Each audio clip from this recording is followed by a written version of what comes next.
مجمع الأندلس التعليمي، تعلم عصري ملهم بهوية وطنية وقيم إسلامية.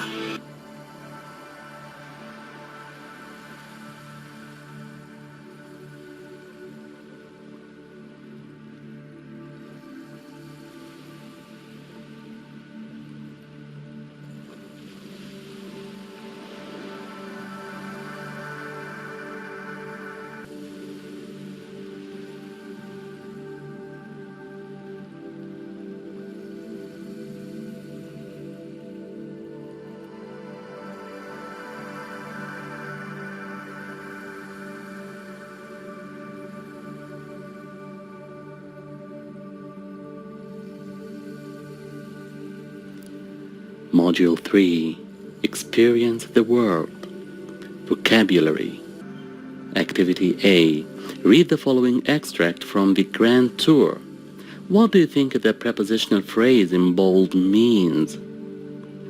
Before we read the extract, let's have a look on the definition of a prepositional phrase. What is a prepositional phrase? A prepositional phrase consists of a preposition and its object. So, what is a preposition?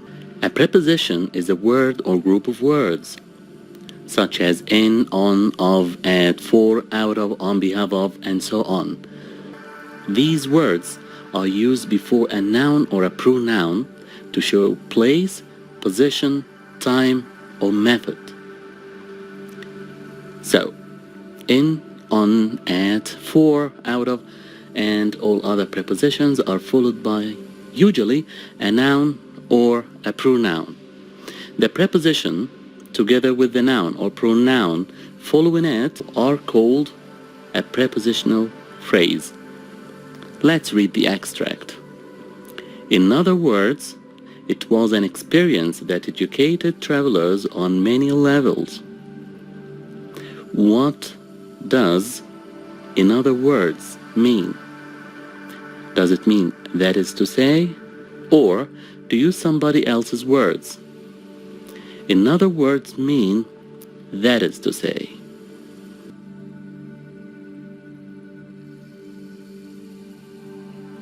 Activity B. Complete the table with the words or phrases in the box to form prepositional phrases.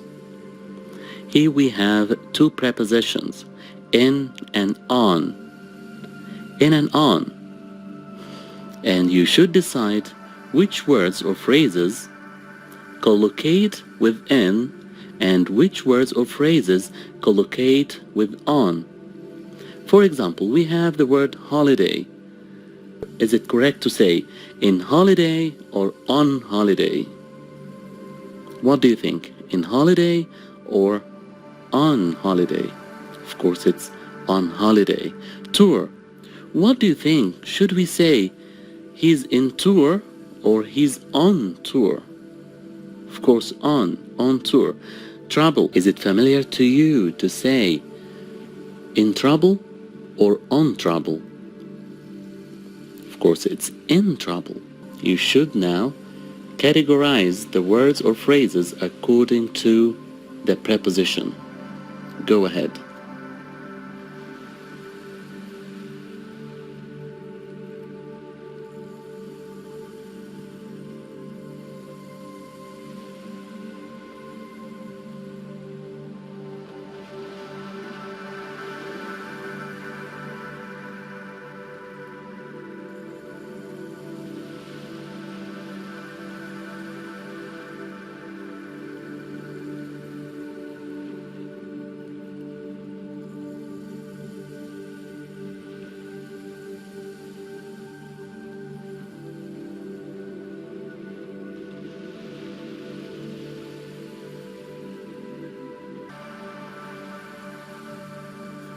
In Activity C, you are going to complete the sentences using prepositional phrases from Activity B. I advise you to go back to Activity B and have a look on all the prepositional phrases in Activity B and try to memorize the ones used with the preposition in and the ones used with the preposition on. Then we can start activity C. Number 1. On space, I'll come with you. I'd like to see Rodney. This means that I changed my mind.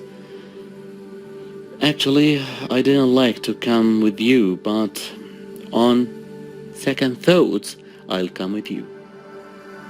Number 2. You're in the kids while we are away this weekend. And this means you are responsible for the kids. You are in charge of the kids. Good. I'm not 3. I'm not really in the mood for pizza tonight. Let's have something else. And this means I don't want to eat pizza. And the opposite is in no mood to. So you can say, I'm in no mood to eat pizza.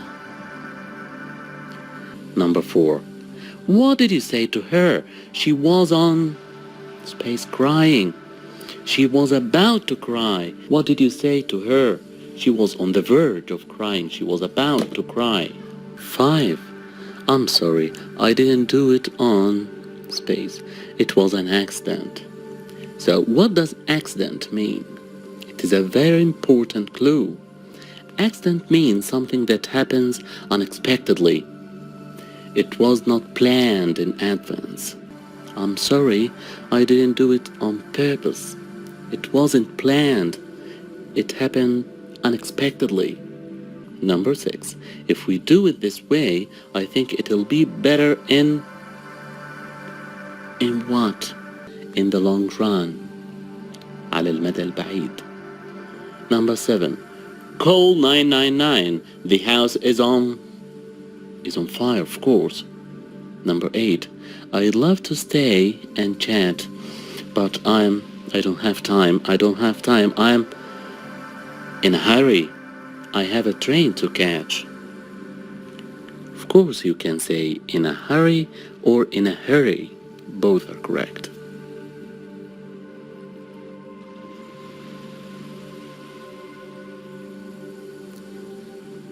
A phrasal verb. What is a phrasal verb? A phrasal verb is a verb combined with an adverb or a preposition, or sometimes both, to give a new meaning. For example, of course you know the verb look. Look at me, please. But if we add the preposition after, so it becomes look after. What does look after mean? It gives a new meaning, which is to take care of. When I say I look after my parents, it means I take care of them. Now we can move to activity E. Now read the text and match the phrasal verbs 1 to 5 with the definitions A to E. Then check your answers using a dictionary. You'd better start with the definitions. Let's read the 5 definitions, and while reading, try to think of a phrasal verb that gives an equivalent meaning to the definition. And to help you, all the phrasal verbs we're talking about are related to the verb take. Take. Let's start. A. To leave the ground. A phrasal verb that means to leave the ground when a plane leaves the ground. B. To be like somebody else. I need a phrasal verb. We're using the verb take. Add a preposition or add an adverb to the verb take to get a new phrasal verb which means to be like somebody else. C. To lower something from a higher position. D. To accept. To accept an activity, to accept a responsibility, to accept work. E. To gain control of. To gain control of something. While reading, try to pay attention to the context. Try to pay attention to the clues and keywords. For example, number 1, Sandra takes after her father. Sandra takes after her father. Let's move back to the definitions. Sandra leaves the ground? No, it doesn't make sense. Sandra is like her father? I think so. Sandra is like her father. Correct. Number 2. Before the plane took off. Before the plane took off. The plane left the ground? Yes, absolutely. The plane left the ground. The plane took off. Great. What about number 3? I suppose she was anxious about taking over her father's business.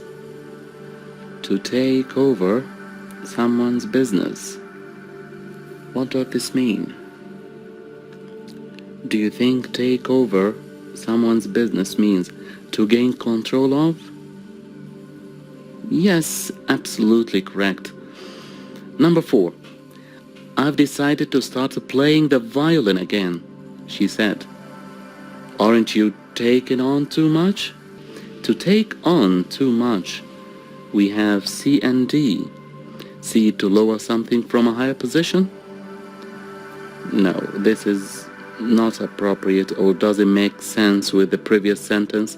She has decided to start playing the violin. D is the correct answer. Aren't you accepting too much work, too much activity? Then finally with number 5, took it down means lowered something from a higher position.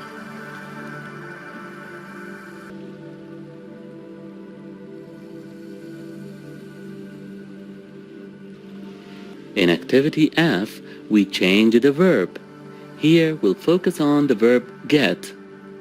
Read the sentences and match the phrasal verbs 1 to 5 with the definitions A to E. Then check your answers using a dictionary. Again, let's read the definitions. And while reading the definitions, try to think of prepositional verbs. And while reading the definitions, try to think of phrasal verbs involving the verb get. To manage to live.